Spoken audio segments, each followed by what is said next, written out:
The 47th floor of the Ashford Tower shook with the force of Jack Ashford's rage as his $3,000 Italian leather shoes pounded against the black marble floors. At 34, the ruthless tech mogul had crushed competitors, destroyed careers, and built a $4 billion empire on the bones of those foolish enough to cross him. Tonight, someone had dared to violate his most sacred rule. The haunting melody of Chopin's Ballade No. 1 drifted through his penthouse like a beautiful crime. In progress. Jack's ice-cold blue eyes narrowed to slits as he recognized the piece. The same composition that had played at his mother's funeral 15 years ago, before he'd learned that sentiment was weakness and mercy was for the defeated. Impossible, he snarled, checking his platinum Rolex. 11:47 p.m. Every member of his household staff should be gone. Dismissed precisely at 11:30 p.m., as mandated in their contracts. No exceptions. No mercy. He'd fired 3 maids last month for lesser infractions. One for humming while cleaning, another for accidentally moving a book on his desk, and the third for the unforgivable sin of making eye contact during his morning briefing. Jack burst through the mahogany doors of his private music room, a shrine to his late mother's memory that no living soul was permitted to enter, and froze like a predator spotting prey. There, silhouetted against the floor-to-ceiling windows overlooking his conquered Manhattan, sat the most audacious woman he'd ever had the misfortune to employ. Daisy Bloom, 28 years old, hired exactly 3 weeks ago despite his head of security's concerns about her overly cheerful disposition. Her honey-blonde curls cascaded over her shoulders as she played his $1 million Steinway grand piano with the passion of someone who had no idea she was about to be utterly destroyed. The simple gray uniform she wore, pressed and pristine, as required, somehow looked elegant as she swayed with the music, completely lost in her criminal performance. Miss Bloom.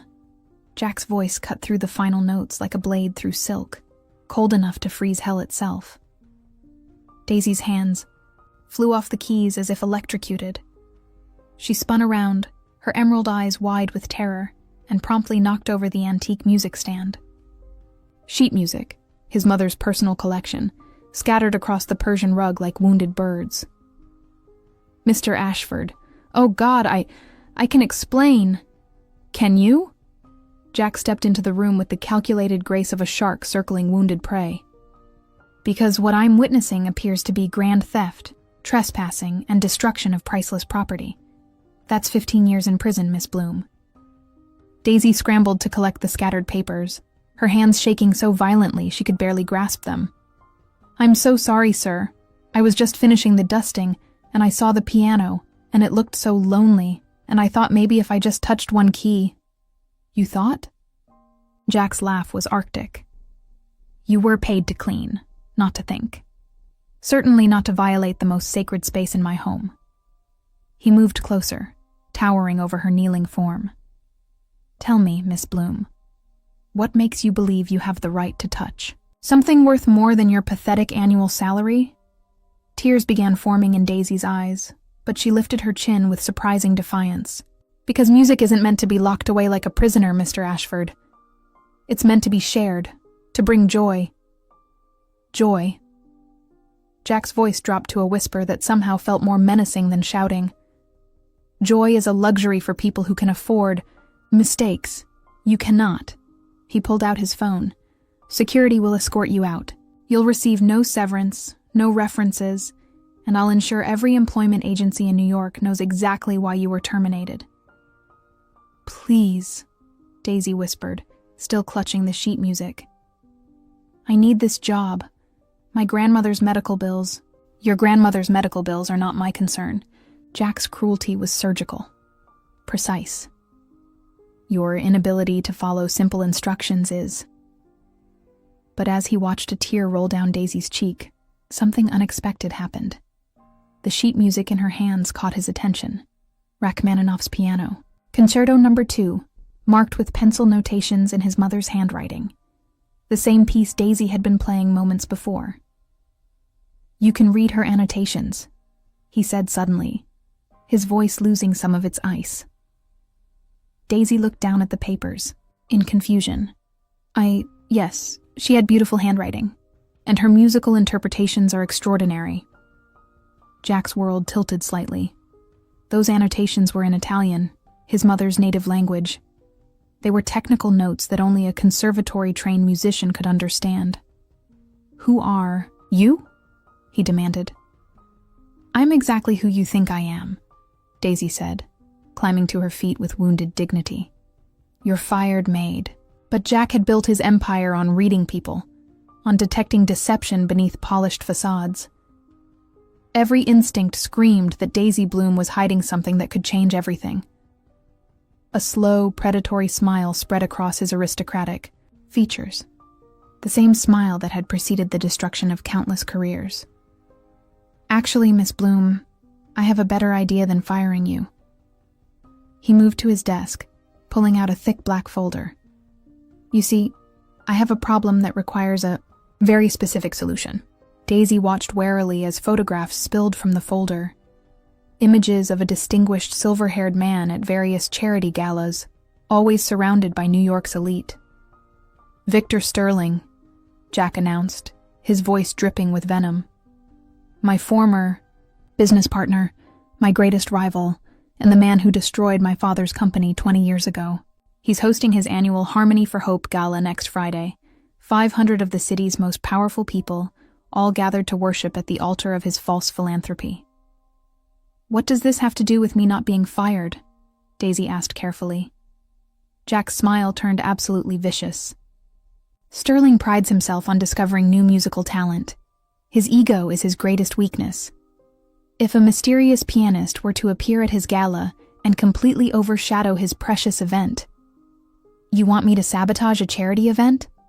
"I want you to destroy Victor Sterling's reputation using your hidden talents." Jack's eyes gleamed with malicious satisfaction. "In exchange, I'll pay you $100,000 and won't press charges for tonight's transgression." Daisy stared at him in horror. "You're blackmailing me." "I'm offering you opportunity," Jack corrected smoothly. "The opportunity to pay your grandmother's medical bills while helping me crush the man who deserves to be crushed. And if I refuse, then you leave here tonight with nothing but a criminal record and the knowledge that your grandmother will suffer because of your pride." The grandfather clock chimed midnight, its ominous tone sealing their devil's bargain. Daisy looked at the photographs of Victor Sterling, a man who seemed kind and gentle, everything Jack Ashford was not. "There's something you should know," she said quietly, her voice barely audible. "Victor Sterling isn't just your rival, Mr. Ashford." "Oh?" "He's my father. The father who abandoned me 28 years ago and doesn't even know I exist." The silence that followed was deafening. Jack's triumphant expression crumbled as the implications crashed over him like a tsunami. He'd just blackmailed a woman into destroying the father she'd never known. For the first time in 15 years, Jack Ashford felt something other than cold calculation in his chest. Something warm and terrifying and completely unwelcome. Something that felt dangerously like conscience. And as he stared at Daisy Bloom, beautiful, broken and brave despite everything, he realized he'd just made the most catastrophic mistake of his ruthless life. He was beginning to care about his victim. 3 days had passed since Jack Ashford's world had been turned upside down by a forbidden melody and a pair of emerald eyes that haunted his every waking moment. The revelation that Daisy Bloom was Victor Sterling's abandoned daughter had shattered his carefully constructed plans like crystal against marble. Now, as he sat in his glass-walled office atop the Ashford Tower, Jack found himself doing something he hadn't done in 15 years, questioning his own ruthlessness. "Sir?" His assistant Marcus knocked on the door, tablet in hand. "Miss Bloom has arrived for her consultation." Jack's jaw tightened. He'd expected Daisy to disappear after their midnight confrontation, to pack her meager belongings and flee his cruelty like any sensible person would. Instead, she'd surprised him by calling the next morning, her voice steady despite the tremor he could detect beneath her words. "I'll do it," she'd said simply. But I have conditions. Conditions. No one gave Jack Ashford conditions. Yet here, he was, about to negotiate with a woman he'd blackmailed, because something about her quiet courage had lodged itself in his chest like a splinter. "Send her in," he commanded, straightening his Armani tie and summoning his most intimidating expression. Daisy entered his office like sunshine breaking through storm clouds, and Jack's carefully constructed facade nearly crumbled on the spot. Gone was the simple gray uniform. Instead, she wore a flowing sundress in soft yellow that made her honey blonde curls seem to glow. She looked like spring personified, completely out of place in his stark, masculine domain of black leather and steel. "Mr. Ashford," she said, settling into the chair across from his desk with surprising poise. "Thank you for agreeing to hear my terms." "Let's skip the pleasantries, Miss Bloom." Jack leaned back in his chair, fingers steepled in front of him. "What exactly do you think you're in a position to negotiate?" Daisy opened a small notebook, the kind children used for school assignments, and Jack felt an unexpected pang at the sight of her careful handwriting. "First," she began, her voice gaining strength, "I want to know everything about Victor Sterling. Not just why you hate him, but who he really is. If I'm going to hurt him, I need to understand what I'm destroying." Jack's eyes narrowed. "That's not how blackmail works, Miss Bloom." "No, but it's how cooperation works." Daisy met his gaze steadily. "You need me, Mr. Ashford. My talent, my anonymity, my connection to him, even if he doesn't know about it yet. That gives me some leverage." Despite himself, Jack felt a grudging respect for her strategic thinking. "Continue." "Second, I want to guarantee that no matter what happens at the gala, you won't hurt my grandmother. Her medical care continues. Her bills get paid and she never knows about any of this." "Done." The word slipped out before Jack could stop it, surprising them both with its immediacy. "Third," Daisy's voice softened, became almost vulnerable. "I want to know why that piano means so much to you. Why my playing it made you so angry that you were willing to destroy my life over it." Jack's entire body went rigid. The question hit him like a physical blow, dragging up memories he'd spent 15 years burying beneath layers of ambition and ice-cold calculation. "That's not part of our arrangement," he said, his voice deadly quiet. "It is now." Daisy leaned forward, and Jack caught a hint of her perfume, something light and floral that made him think of gardens he'd never seen. "You violated my privacy by investigating my background. You threatened my livelihood and my family. I think I deserve to know what drives a man to such cruelty." The silence stretched between them like a taut wire. Jack found himself studying Daisy's face, noting the way her lower lip trembled slightly despite her brave words, the way her hands were clasped so tightly in her lap that her knuckles had gone white. She was terrified of him. And yet she was still here, still fighting. "My mother," Jack said finally, the words feeling like ground glass in his throat. "Elena Ashford. She was a concert pianist before she married my father. That piano was her sanctuary, her escape from a marriage that was slowly killing her spirit." Daisy's expression softened, and Jack hated how that small show of compassion made something in his chest flutter dangerously.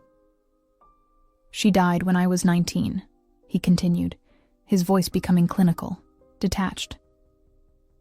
"Car accident on her way to a concert. The last piece she ever played was Chopin's Ballade No. 1. He met Daisy's eyes. "The same piece you were playing 3 nights ago." "Jack," Daisy whispered, and the sound of his name on her lips, spoken with such gentle sympathy, nearly undid him completely. "Don't." He stood abruptly, moving to the window to put distance between them. "Don't you dare pity me, Miss Bloom. I didn't tell you that story to earn your sympathy. I told you because you demanded honesty, and I'm nothing if not a man of my word." "Even when that word involves blackmail and revenge?" Jack spun around, expecting to see judgment in her eyes. Instead, he found only curiosity, and something that looked dangerously like understanding. Victor Sterling was my father's business partner, Jack said, the words pouring out of him like poison from a wound. Sterling Industries and Ashford. Technologies were going to merge, create the largest tech conglomerate on the East Coast. But 3 weeks before the deal was finalized, Victor pulled out, claimed he'd discovered irregularities in our financial records. Were there irregularities? Of course there were. There always are. But Victor knew that when he entered the partnership, Jack's hands clenched into fists. He used those irregularities as an excuse to destroy us. Within 6 months, Ashford Technologies was bankrupt. My father had a heart attack from the stress. My mother... He swallowed hard. My mother started drinking, started having those accidents that led to the final one. Daisy was quiet for a long moment, absorbing his words. When she finally spoke, her voice was barely above a whisper. He destroyed your family. He murdered them as surely as if he'd pulled a trigger. Jack's voice was raw with 15 years of buried pain. And now I'm going to return the favor. By using his daughter as a weapon against him. The words hung in the air like an accusation. Jack turned back to the window, watching the ant-like figures of people moving through the streets far below. Yes, he said simply. Even knowing that he abandoned me, that I've spent my entire life wondering why I wasn't good enough for my own father to love? Jack closed his eyes. Especially knowing that, when he turned around, Daisy was standing directly behind him, close enough that he could see the gold flecks in her green eyes, close enough to feel the warmth radiating from her skin. You're not as cruel as you pretend to be, she said softly. Don't mistake calculation for kindness, Miss Bloom. No, she smiled, and it was like the sun breaking through clouds. I think I'm starting to see the difference between who you are and who you've convinced yourself you need to be. Jack felt something crack inside his chest, some crucial piece of armor that had kept him safe for 15 years. He stepped back, putting space between them before he did something catastrophically stupid, like kissing her. We should focus on the matter at hand, he said, his voice rougher than intended. The gala is in 4 days. If we're going to pull this off, you'll need a complete transformation. Daisy nodded, but her eyes never left his face. What did you have in mind? Jack pulled out his phone, scrolling through his contacts until he found the number he needed. Vivian Blackthorne. She's the best stylist in the city, completely discreet, and she owes me several favors. What kind of favors? The kind that ensure her silence and cooperation. Jack's smile was sharp. By tomorrow evening, Miss Bloom, you'll be unrecognizable.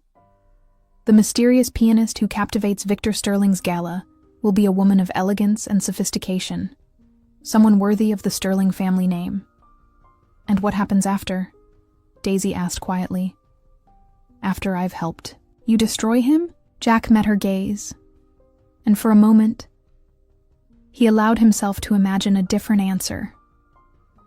A future where revenge didn't matter, where the woman standing before him wasn't just a means to an end.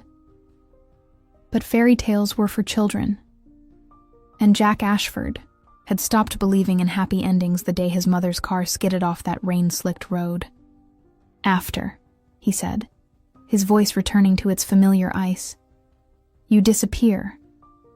You take your money, care for your grandmother, and pretend this never happened. And you? I get my revenge. Finally. Daisy nodded slowly, but something in her expression suggested she didn't quite believe him. One more thing, Jack, she said, moving toward the door. What? When this is over, when Victor Sterling is destroyed and your revenge is complete, what then? What fills the empty space where all that hatred used to live? Jack stared at her, the question hitting him like a physical blow. In all his years of planning, all his careful orchestration of Sterling's downfall, he'd never once considered what would come after. I don't know, he admitted, the honesty surprising them both. Daisy smiled sadly. I hope you figure it out. Because a man like you deserve more than just revenge, Jack Ashford. You deserve to be happy. She left him standing there, surrounded by the trappings of his success, wondering when exactly the hunter had become the hunted, and why the thought of Daisy Bloom walking away forever felt more terrifying than any business rival he'd ever faced. The exclusive Blackthorn Atelier occupied an entire floor of Madison Avenue's most prestigious building, its floor-to-ceiling windows offering a panoramic view of Central Park. Daisy stood frozen in the marble foyer, clutching her small purse, like a life preserver, feeling as out of place as a dandelion in a rose garden. Miss Bloom, I presume? A woman emerged from the shadows like a fashion-forward specter, her silver hair pulled into an impossibly perfect chignon. Vivian Blackthorn moved with the predatory grace of someone who'd spent 40 years transforming socialites and celebrities into works of art. Yes, ma'am, Daisy squeaked, then immediately cringed at how young she sounded. Vivian circled her, slowly sharp gray eyes cataloging every detail with surgical precision. 5'6", size 6 dress, probably a 7.5 shoe. Good bone structure, excellent skin tone. But those clothes? She shuddered delicately. We'll need to burn them. Excuse me? Not literally, darling, though the temptation is strong. Vivian's smile was sharp enough to cut glass. Jack has asked me to perform a miracle, and miracles require complete transformation. Are you prepared to surrender yourself to my artistic vision? Before Daisy could answer, 3 assistants appeared as if summoned by telepathy, armed with measuring tapes, color swatches, and expressions of barely contained excitement. Strip, Vivian commanded. I'm sorry. What? Clothes off, dear. We need to see what we're working with. Vivian's tone brooked no argument. Modesty is a luxury we can't afford with only 36 hours until your debut. 2 hours later, Daisy stood before a 3-way mirror, barely recognizing the woman staring back at her. The transformation had been nothing short of miraculous and utterly terrifying. Her honey blonde curls had been tamed into elegant waves that cascaded over one shoulder, revealing a graceful neck she'd never realized she possessed. Subtle makeup enhanced her natural features while somehow making her look like an entirely different person, sophisticated, mysterious, dangerous. But it was the dress that took her breath away. The midnight blue gown flowed like liquid starlight, hugging her curves in ways that made her feel powerful and feminine simultaneously. The neckline was modest yet alluring, the fabric shimmering with subtle silver threads that caught the light with every movement. Now you look like Victor Sterling's daughter, Vivian murmured approvingly. Daisy's stomach clenched. How did you... Darling, I've been styling Manhattan's elite for 4 decades. I know everyone's secrets, including which powerful men have skeletons in their closets. Vivian adjusted the dress's hem with expert precision. The question is, what do you plan to do with this particular skeleton? Before Daisy could respond, the atelier's doors burst open with enough force to rattle the crystal chandeliers. Jack Ashford strode in like an avenging angel, his face a mask of barely controlled fury. Vivian, we need to... He stopped mid-sentence, his ice-blue eyes locking onto Daisy's reflection in the mirror. The silence stretched between them like a taut violin string. Jack's usual perfect composure cracked, his lips parting slightly as he took in her transformation. For a moment, Daisy thought she saw something raw and vulnerable flash across his features before his walls slammed back into place. Well, he said finally, his voice carefully neutral. Vivian certainly earned her fee. You don't like it? Daisy turned from the mirror, the movement causing the dress's fabric to shimmer like moonlight on water. Jack's Adam's apple bobbed as he swallowed hard. It's adequate. Vivian snorted inelegantly. Adequate? Darling, I've just transformed a charming girl next door into a woman who could bring empires to their knees, and you call it adequate? The dress is fine, Jack said curtly, though his eyes kept drifting back to Daisy, despite his obvious effort to look elsewhere. We need to discuss the final details of tomorrow night's plan. Actually, Vivian interjected with a wicked smile, I think you two need to practice. Practice what? Daisy and Jack asked simultaneously. Dancing, of course. You'll be attending the gala as a couple. Mysterious pianist and her wealthy patron. If you move together like strangers, you'll blow your cover before the first course is served. Jack's jaw tightened. That's not necessary. It absolutely is. Vivian clapped, her hands, and soft classical music began flowing from hidden speakers. Consider it part of the performance. Now, Jack, take the lady's hand. The air in the room seemed to thicken as Jack reluctantly approached. When his fingers closed around Daisy's, she felt an electric shock that had nothing to do with static. Electricity and everything to do with the way he was looking at her, like she was a dangerous puzzle he couldn't quite solve. I should warn you, Daisy whispered, as Jack's other hand settled on her waist. I'm not exactly Grace Kelly on the dance floor. Lucky for you, I am. Jack's smirk was pure arrogance, but Daisy caught the hint of warmth beneath it.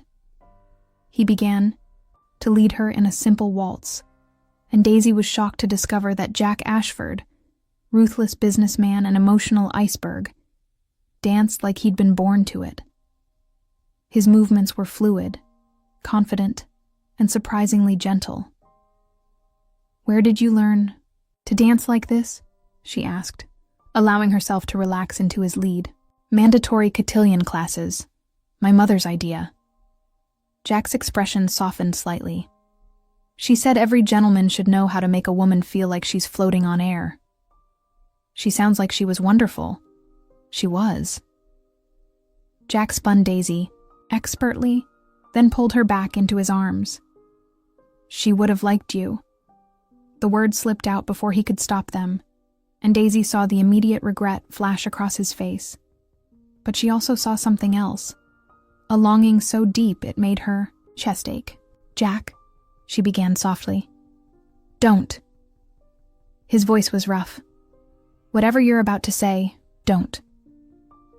But Daisy had never been good at following orders, especially when someone was clearly in pain. You know, tomorrow night doesn't have to be about revenge. It could be about closure, about healing. Jack's steps faltered slightly. You don't understand. I understand more than you think. Daisy's voice was gentle, but firm. I understand what it's like to be abandoned by someone who was supposed to love you unconditionally. I understand the anger that comes with that kind of betrayal. Then you understand why this has to happen. No. I understand why you think it has to happen. There's a difference. Jack stopped dancing entirely, his hands still resting on her waist as he stared down at her. He destroyed my family, Daisy. He needs to pay for that. And what about your family? Daisy placed her palm against his chest, feeling his heart racing beneath her touch. Your real family. The one you could still have if you stopped carrying all this hatred around like armor. I don't have a family. You could. The words hung between them, loaded with possibility and promise. You could have anything you wanted, Jack. You're brilliant, successful, and despite what you think, you're capable of incredible kindness. You don't know what you're talking about. Don't I? Daisy smiled up at him, and Jack felt his carefully constructed walls beginning to crumble. I've seen you when you think no one's watching. I've seen how you look at that photo of your parents on your desk. I've seen how you unconsciously leave food out for that stray cat on your fire escape. Jack's eyes widened. How did you? I notice things, Jack. And what I notice about you is that you're not the cold, heartless monster you pretend to be. You're just a man who's been hurt so badly that you've forgotten how to hope. The music swelled around them, and Jack found himself drowning in Daisy's emerald eyes. She was standing so close, he could see the tiny freckles scattered across her nose, could smell the light floral scent of her perfume, could feel the warmth of her body through the silk of her dress. "Daisy," he whispered, his voice hoarse with an emotion he couldn't name. "Yes? Tomorrow night, after this is over." He swallowed hard, the words feeling foreign on his tongue. "Would you consider having dinner with me? Just dinner. No schemes, no revenge plots. Just us." Daisy's smile was radiant. "I thought you'd never ask." From across the room, Vivian watched the exchange with satisfaction. She'd been styling Manhattan's elite long enough to recognize real chemistry when she saw it, and the electricity crackling between Jack Ashford and Daisy Bloom was powerful enough to light up Times Square. "Well," she murmured to herself, "this should be interesting." The music faded, but Jack and Daisy remained in each other's arms, both acutely aware that something fundamental had shifted between them. Tomorrow night would bring Victor Sterling's gala, the confrontation Jack had been planning for 15 years, and quite possibly the end of everything they'd begun to build together. But for now, in this moment, there was only the two of them, dancing in a pool of afternoon sunlight, pretending that happy endings were possible, and that love could conquer even the deepest desire for revenge. "Jack," Daisy said softly. Promise me something." "What?" "Promise me that no matter what happens tomorrow night, you won't lose yourself to the hatred. Promise me you'll remember this moment, this feeling, and choose love over revenge." Jack stared down at her, his heart warring with his head, his past battling his future. The smart thing would be to deflect, to make a joke, to retreat behind his usual armor of cynicism and cold calculation. Instead, he did something that shocked them both. "I promise," he whispered, and sealed it with a kiss so tender it made Daisy's knees weak and her heart sore. Outside the windows, Manhattan glittered in the afternoon sun, unaware that its most notorious bachelor had just fallen completely, irrevocably, and terrifyingly in love. The Sterling Foundation's Harmony for Hope gala transformed the Metropolitan Museum of Art into a glittering playground for Manhattan's elite. Crystal chandeliers cast diamonds of light across marble floors, while hundreds of New York's most powerful figures mingled beneath priceless works of art, their conversations worth more than most people's annual salaries. Jack Ashford stood at the museum's entrance, adjusting his platinum cufflinks for the third time in 5 minutes. His custom Armani tuxedo fit like liquid shadow, but nothing could calm the storm raging in his chest. Tonight was supposed to be his moment of triumph, 15 years of planning culminating in Victor Sterling's public humiliation. So why did he feel like he was about to make the biggest mistake of his life? "Sir?" His driver appeared at his elbow. "Miss Bloom's car has arrived." Jack's breath caught as a sleek black limousine glided to a stop. The door opened, and Daisy emerged like a vision from a dream. The midnight blue gown Vivian had created for her seemed to capture starlight itself, transforming her from the nervous Maid he'd caught playing his piano into a woman who could command the attention of kings. But it was her eyes that undid him completely. Those same emerald pools that had haunted his dreams, now sparkling with a mixture of determination and terror that made him want to abandon his revenge and spirit her away to safety. "You look," Jack began, then found himself speechless as she approached. "Terrified?" Daisy's smile was tremulous but brave. "Because I feel like I'm about to walk into a den of lions wearing a steak dress." "You look magnificent," Jack said, softly, offering her his arm. "And for what it's worth, you're not walking into anything alone." As they entered the museum, heads turned in their direction like flowers following the sun. Jack felt the familiar surge of satisfaction that came with being the most powerful man in any room. But tonight it was different. Tonight, the whispers and stares weren't just about him. They were about the mysterious woman on his arm. Jack Ashford. A voice boomed across the gallery, and Jack's entire body tensed. I was beginning to think you weren't coming. Victor Sterling approached them with the confident stride of a man who owned the world and everything in it. At 62, he remained devastatingly handsome, his silver hair and laugh lines giving him the appearance of a benevolent king. Everything about him radiated warmth and charisma, exactly the opposite of the monster Jack had spent 15 years imagining. Victor, Jack's voice was Arctic politeness. Thank you for the invitation. Wouldn't dream of excluding you, my boy. Competition keeps us all sharp.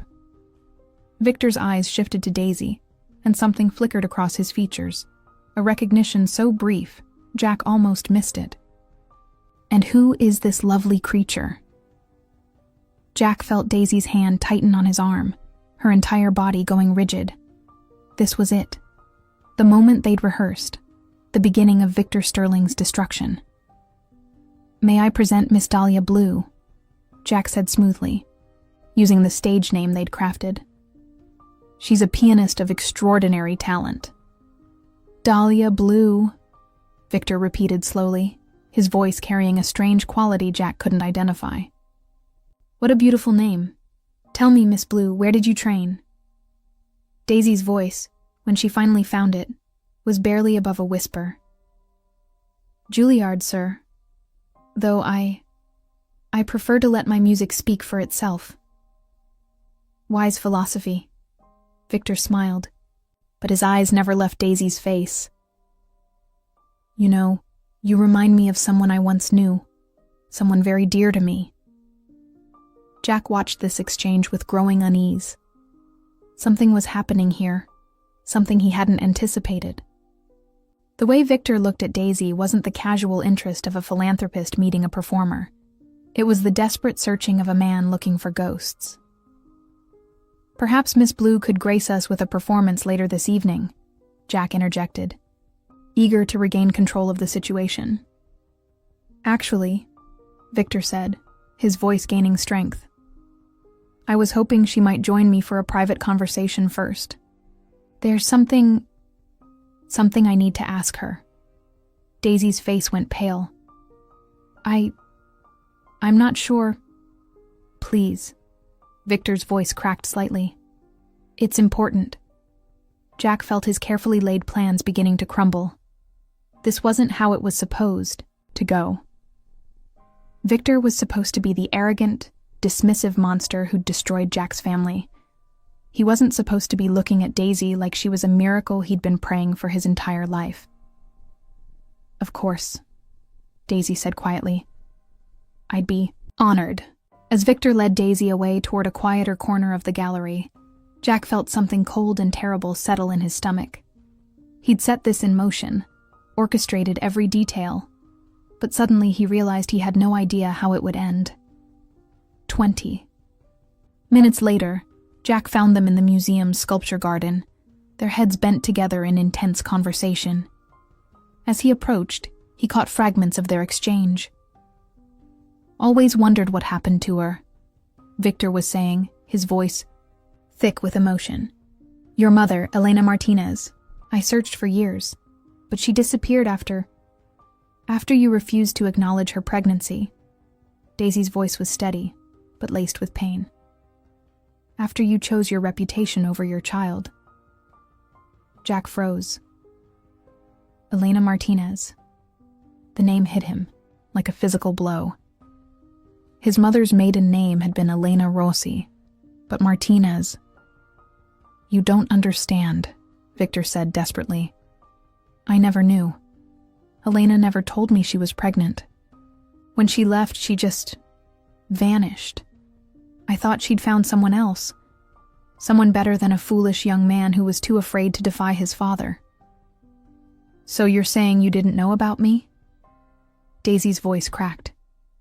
Not until 5 minutes ago, when I looked into your eyes and saw Elena staring back at me. Victor's hands shook as he reached toward Daisy's face, then stopped himself. You have her eyes, her smile, even the way she tilts her head when she's thinking.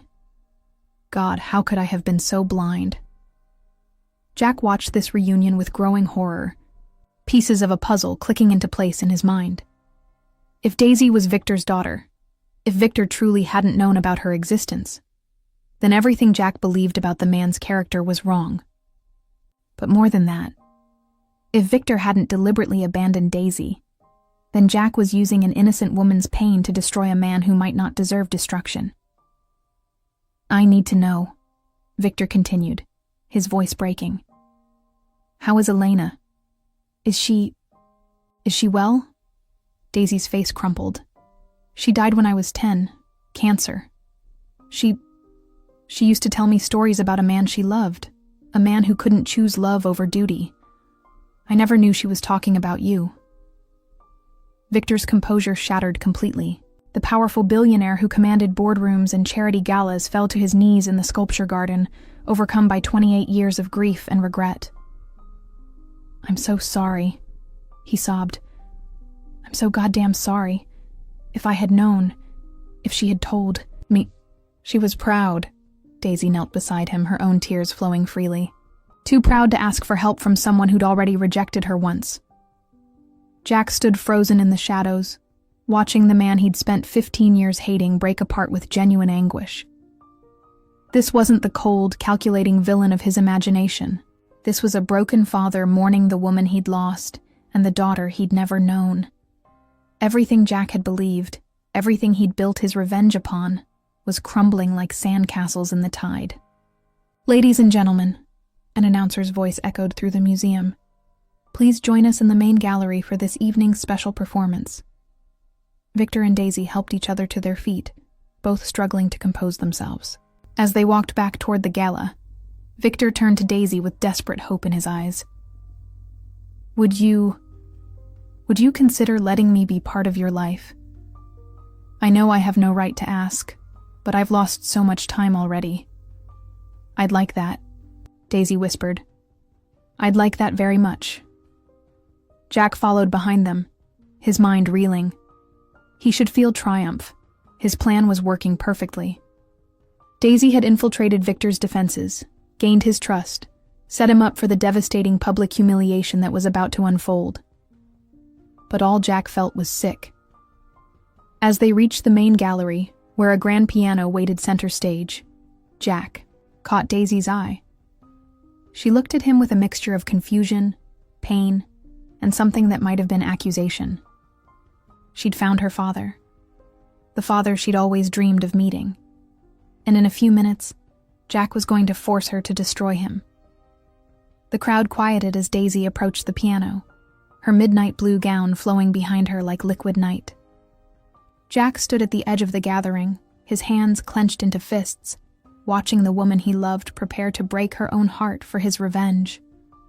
"Tonight," the announcer continued, "we're honored to present the debut performance of the mysterious Dahlia Blue, performing Rachmaninoff's Piano Concerto No. 2. Daisy's fingers found the keys, and the first notes filled the air like a prayer. But Jack could see the tears streaming down her face, could see the way her shoulders shook with suppressed sobs. She was playing beautifully, magnificently, but she was also saying goodbye to the father she'd just found. Because that was the plan. After her performance, Jack would reveal that Dahlia Blue was really Daisy Bloom, Victor Sterling's abandoned daughter, now working as a maid because her billionaire father had never cared enough to find her.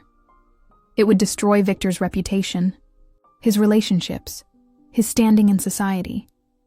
Everything Jack had wanted for 15 years, and it would break Daisy's heart in the process. Jack stared at the woman he loved, playing with tears streaming down her face, and realized he had a choice to make. Revenge or love. Hatred or healing. The past or the future. As the music swelled around them, Jack Ashford closed his eyes and made the most important decision of his life. The final notes of Rachmaninoff's concerto hung in the air like suspended tears, and the Metropolitan Museum erupted in thunderous applause. Daisy remained seated at the piano, her hands trembling on the keys, her midnight blue gown dark with the salt of her emotions. She had just delivered the performance of a lifetime, while her heart shattered into 1,000 glittering pieces. Victor Sterling stood at the front of the crowd, tears streaming down his distinguished face, his hands clasped over his heart as he stared at the daughter he'd just found and was about to lose all over again.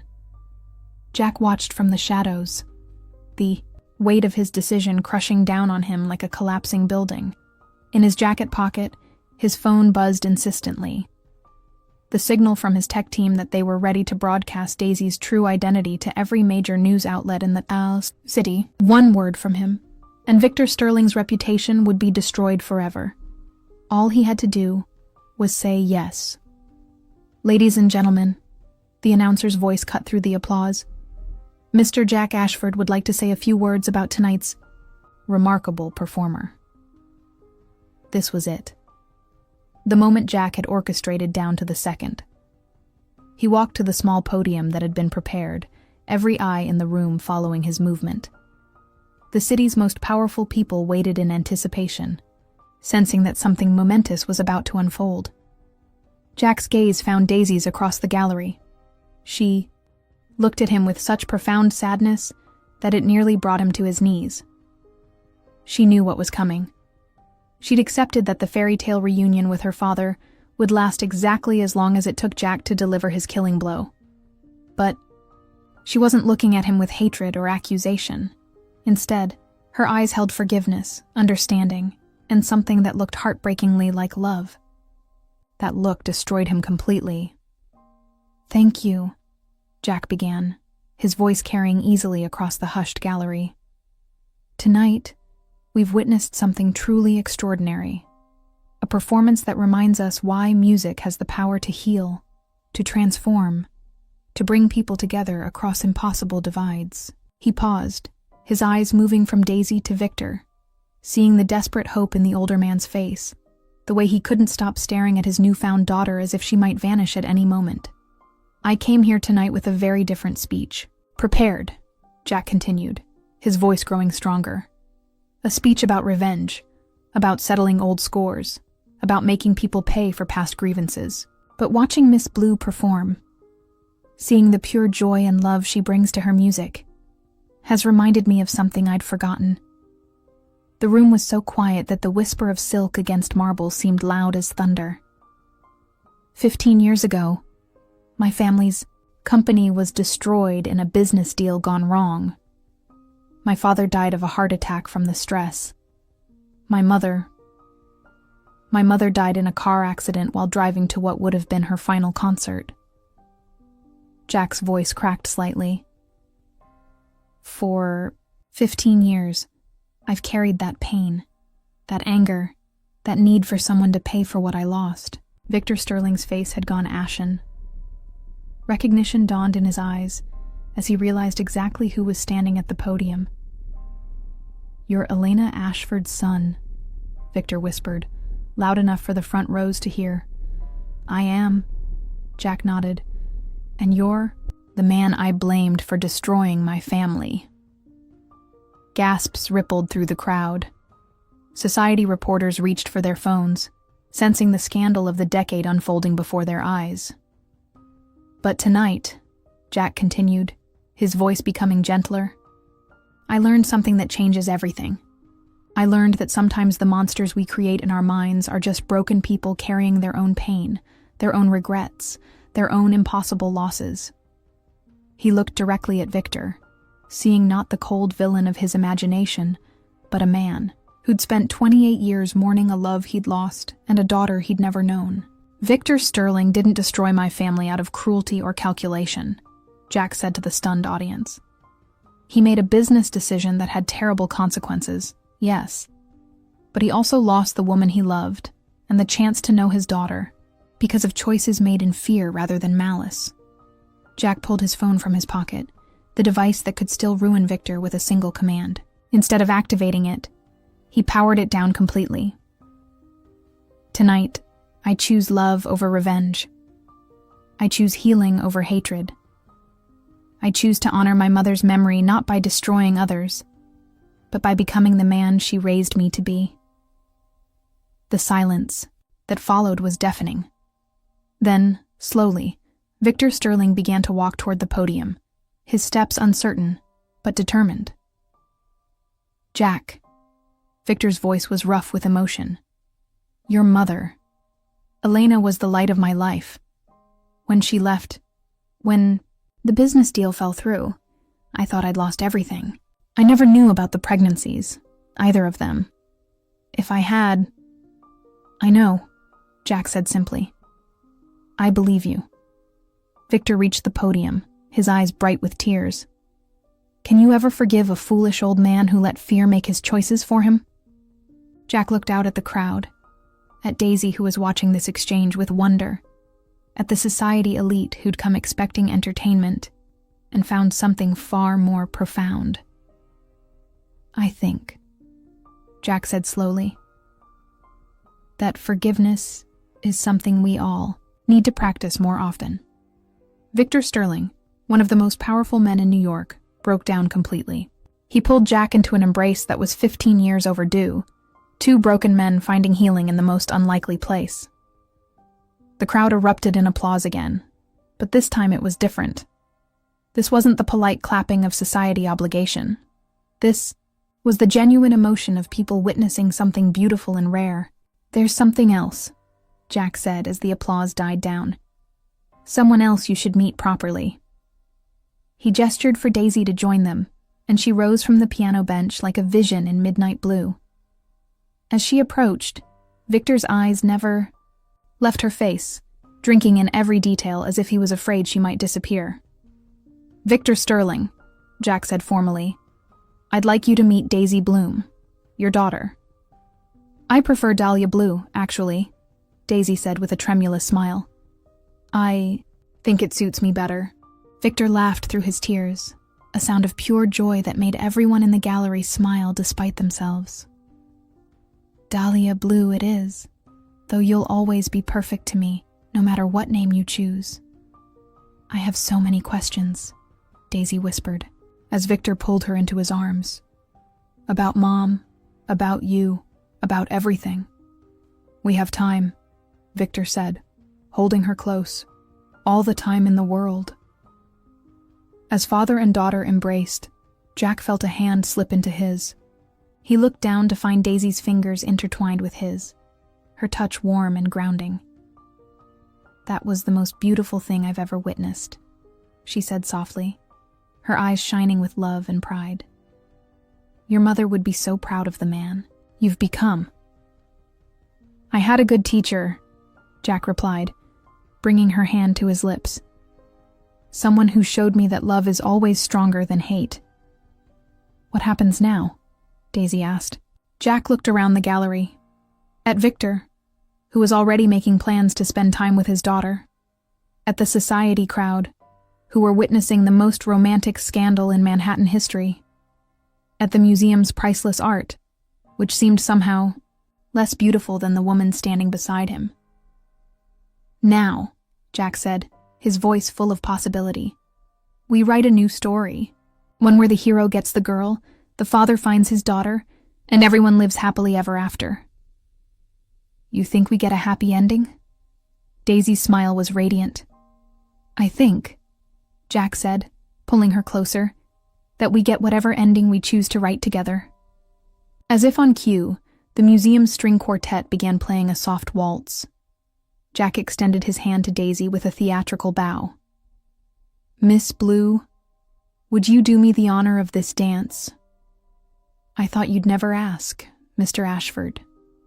As they moved together, across the marble floor, surrounded by Manhattan's elite, and watched over by the masterpieces of centuries past, Jack marveled at how completely his life had changed in just 1 week. He'd started with a plan for revenge and ended with a love story. He'd set out to destroy a man, and instead found a new family. He'd thought he was the author of this tale, only to discover that sometimes the best stories write themselves. "I love you," he whispered in Daisy's ear as they swayed to the music. "I love you too," she whispered back. "All of you, even the parts that thought they needed revenge to heal. Even the parts that blackmailed you into helping me? Especially those parts," Daisy laughed. They led me to you, didn't they? As the music swelled around them, Jack Ashford realized that his mother had been right all those years ago. Every gentleman should know how to make a woman feel like she's floating on air. And every man should know that sometimes the greatest victory comes not from defeating your enemies, but from discovering they were never really enemies at all. Just broken people, like himself, waiting for someone brave enough to choose love over fear. 6 months later, the penthouse that had once felt like a cold fortress now hummed with warmth and laughter. Sunlight streamed through floor to ceiling, windows, illuminating the space where Jack Ashford had learned to live again, to love again, to believe in happy endings. In the music room, no longer a shrine to the past but a celebration of the present, Daisy sat at the Steinway grand piano, her engagement ring catching the morning light as her fingers danced across the keys. She was practicing Pachelbel's canon, but kept giggling every time she hit a wrong note, which was happening with alarming frequency. "I swear this piano is mocking me," she declared, throwing her hands up in mock defeat. "The piano is perfect," Jack said from the doorway, his voice warm with amusement. "It's the pianist who's distracted." "I wonder why," Daisy grinned, turning, to face the man who'd become her whole world. Even in casual weekend clothes, jeans and a cashmere sweater that made his blue eyes even more devastating, Jack Ashford took her breath away. Could it have something to do with the fact that we're getting married in 3 hours? Jack crossed the room and pulled her to her feet, his arm circling her waist. "Married," Daisy repeated dreamily, as if testing the word. "To you. Sometimes, I still can't believe this is real." "Believe it," Jack murmured, pressing his forehead against hers. "Though I have to admit, when I caught you playing this piano 6 months ago, marriage wasn't exactly what I had in mind." "What did you have in mind?" "Revenge, destruction, making you disappear from my life forever." Jack's smile was rueful. "Thank God you're terrible at following orders." "Hey, I follow orders perfectly well when they make sense." "Name one time." Daisy opened her mouth, then closed it again. "Okay, fine. But in my defense, your orders were terrible. Don't touch the piano. Help me destroy your father. Pretend you don't have feelings. Honestly, Jack, you're lucky I ignored you." "Luckiest man alive," Jack agreed, sealing it with a kiss that tasted like promises and forever. They were interrupted by the sound of voices in the hallway, followed by Victor Sterling's booming laughter. Daisy's father had become a constant presence in their lives over the past 6 months, making up for 28 years of lost time with the enthusiasm of a man given a second chance at everything. "Dahlia, darling." Victor burst into the music room, his arms full of white roses, and his face glowing with paternal pride. "You look absolutely radiant." "Dad," Daisy laughed, still getting used to the word that had transformed both their lives. "You're not supposed to see me before the wedding. It's bad luck." "Nonsense. That superstition only applies to grooms." Victor waved dismissively, then turned to Jack with a mock stern expression. "You, however, shouldn't be here. Don't you have a bachelor party to attend or something appropriately masculine to do?" "The bachelor party was last night," Jack said dryly. "And it consisted of you, me, and Daisy eating pizza and watching romantic comedies." "Best bachelor party ever," Daisy chimed in, "though I still can't believe you cried during The Princess Bride." "I did not cry," Jack protested. "I had something in my eye." "Both eyes?" Victor asked innocently. "Traitor," Jack muttered, but he was smiling. The relationship between him and Victor had been one of the most surprising developments of the past 6 months. What had started as awkward apologies and shared grief had blossomed into genuine friendship, built on their mutual love for Daisy and their shared understanding of loss and redemption. "Actually," Victor said, his tone becoming more serious, "I have something for both of you. A wedding gift." He pulled an envelope from his jacket pocket, his hands trembling slightly with emotion. This is the deed to the Sterling Foundation's new music education center in Queens. It will provide free piano lessons and music therapy for underprivileged children. Daisy gasped, her hands flying to her heart. Dad, that's incredible, but we can't accept— It's not for you, Victor interrupted gently. It's being built in memory of Elena Martinez and Elena Ashford. Two extraordinary women who understood that music has the power to heal broken hearts and bring people together across impossible divides.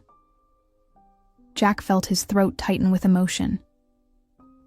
Victor, The center will be run jointly by Sterling Industries and Ashford Technologies, Victor continued. A partnership that should have happened 20 years ago, but better late than never. You want to go into business together? Jack asked, still processing the magnitude of the gesture. I want to build something beautiful with my daughter and the man she loves, Victor said simply. I want to create a legacy that honors the women we lost and celebrates the love we found. Daisy burst into tears, happy tears that sparkled like diamonds in the morning sun. She threw her arms around her father, then pulled Jack into the embrace, creating a circle of love that had seemed impossible just 6 months ago. Okay, Jack said eventually, his own voice suspiciously husky. Enough crying or we'll all be red-eyed and puffy for the photos. Speaking of photos, a familiar voice said from the doorway, the photographer is here, and if we don't start getting ready soon, we're going to be late for our own wedding. Vivian Blackthorne stood in the entrance, resplendent in silver silk, and wielding a clipboard like a general commanding troops. Over the past 6 months, she'd appointed herself Daisy's unofficial fairy godmother, taking personal credit for the entire romance. I orchestrated this whole thing, you know, she announced to no one in particular. The moment I saw them dancing in my atelier, I knew they were destined for each other. You orchestrated it? Jack raised an eyebrow. I'm pretty sure I was. The one who what? Blackmailed a sweet girl into helping with your revenge plot? Vivian's smile was sharp. Darling, that's not romance. That's a Lifetime movie. I created the romance. She has a point, Daisy said thoughtfully. The dress, the dancing lesson, the way you made us practice being a couple. See? Vivian preened. I'm like Cupid, but with better fashion sense. 2 hours later, the rooftop garden of the Sterling Foundation building had been transformed into a fairy tale wedding venue. White roses and baby's breath created an aisle that led to an arch overlooking the Manhattan skyline while a string quartet played softly in the background. Jack stood at the altar, his hands clasped behind his back to hide their trembling. He'd faced down hostile corporate takeovers, navigated billion-dollar mergers, and once gave a presentation to the UN Security Council. But nothing had prepared him for the terror and joy of waiting for the woman he loved to walk down the aisle. The music shifted to Pachelbel's canon, the same piece Daisy had been practicing that morning, and Jack's breath caught as she appeared at the end of the aisle. She was radiant in flowing white silk that seemed to capture starlight, her honey blonde, hair crowned with white roses, her emerald eyes bright with love and laughter. But it wasn't the dress or the flowers that made Jack's heart stop. It was the pure joy on her face, the way she looked at him like he was her whole world. Because he was, just as she was his. Victor walked beside her, his arm linked through hers, his face glowing with paternal pride. When they reached the altar, he placed Daisy's hand in Jack's with a blessing that needed no words. Dearly beloved, the officiant began. But Jack barely heard the words. He was lost in Daisy's eyes, drowning in the love he saw there, marveling at the journey that had brought them to this moment. Jack, Daisy whispered during the exchange of rings, thank you for choosing love. Thank you for teaching me how, he whispered back. You may kiss the bride, the officiant announced, and Jack didn't need to be told twice. The kiss was soft and sweet and full of promise, tasting like happy endings and new beginnings. Around them, their guests erupted in cheers and applause, but Jack and Daisy were lost in their own world, a world where love conquered all, and fairy tales really did come true. As they broke apart, Jack caught sight of movement in the corner of his vision. There, perched on the rooftop's edge, was the stray cat he'd been secretly feeding for months, the one Daisy had somehow known about. The cat seemed to nod approvingly before disappearing into the afternoon sun. "Even the cat approves," Daisy laughed, having seen it too. "Smart cat," Jack replied, spinning her around as rose petals fell like snow around them. Later, as the reception wound down and the last guests departed, Jack and Daisy found themselves alone on the rooftop, swaying to music only they could hear. "So, Mrs. Ashford," Jack said, savoring the sound of her new name. "What's next for us?"